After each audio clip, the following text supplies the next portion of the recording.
Even though a lot of people believe that confession is an important part of salvation, there's so many questions that people have, and oftentimes confession can be something that's just kind of skimmed over and not really considered.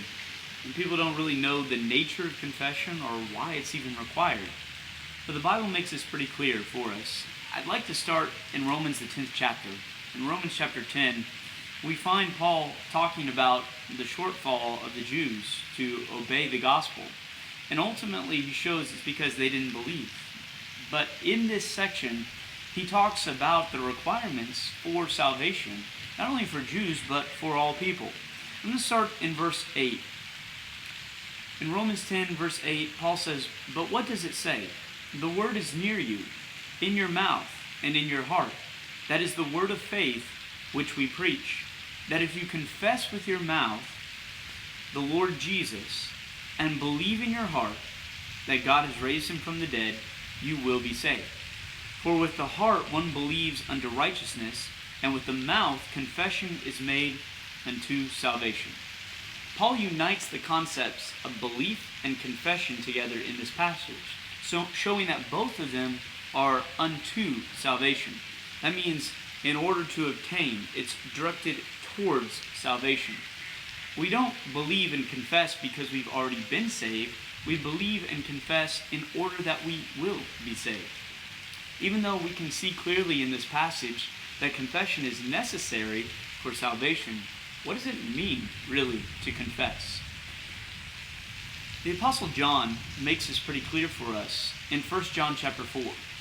In 1 John chapter 4, in verse 15, John writes saying, "Whoever confesses that Jesus is the Son of God, God abides in him, and he abides in God."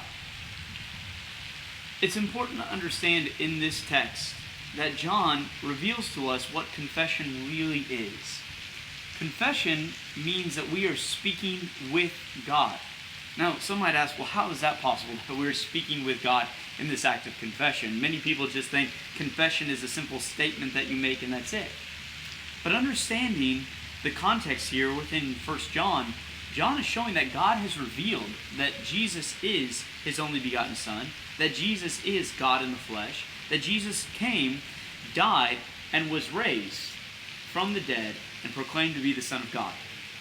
As a result of that truth, of the nature of who Jesus is, and God has testified that, we then have a responsibility. If we're going to abide with God, then we have to speak the same thing. We have to be in agreement with what God has already revealed and testified.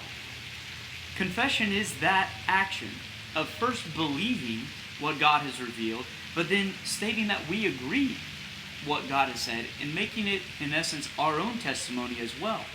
That we obtain to the objective truth that God has revealed, and that we state that we are in agreement and we fully believe that. As we read in Romans chapter 10, it's with the heart one believes, but it's with the mouth that confession is made. And both of these are necessary in order that God would abide in us and we in God, and that we will have that hope unto salvation. Now, understanding that necessity, we then can see the consequence of this that Jesus states in Matthew, the 10th chapter. In Matthew chapter 10, not only do we find in the Bible that confession is unto salvation, confession is how we have God abiding in us and us abiding in God through agreeing with the testimony that he's already given, but Jesus shows the consequence of our confession in Matthew chapter 10 and verse 32. He says, "Therefore, whoever confesses me before men, I will also confess before my Father who is in heaven." Verse 33, "But whoever denies me before men, him I will also deny before my Father who is in heaven." This is the standard and the consequence that Jesus gives regarding confession. If we're unable to confess Jesus in front of others with our mouth, with testimony that says, yes, we agree with what God has said concerning Jesus, the Christ, the Son of the living God. If we're unwilling to do that, then Jesus is not going to confess us before our Father in heaven. So the decision is for you and for me and all of us. If we believe, are we actually going to speak? Are we actually going to agree with God, what God has said? If we don't, then we don't have that confidence unto salvation, or that God that abides in us, or that Jesus will confess us on that day of judgment. So hopefully we don't overlook confession, but recognize it truly is an important part of our process and our step to coming to God and being saved.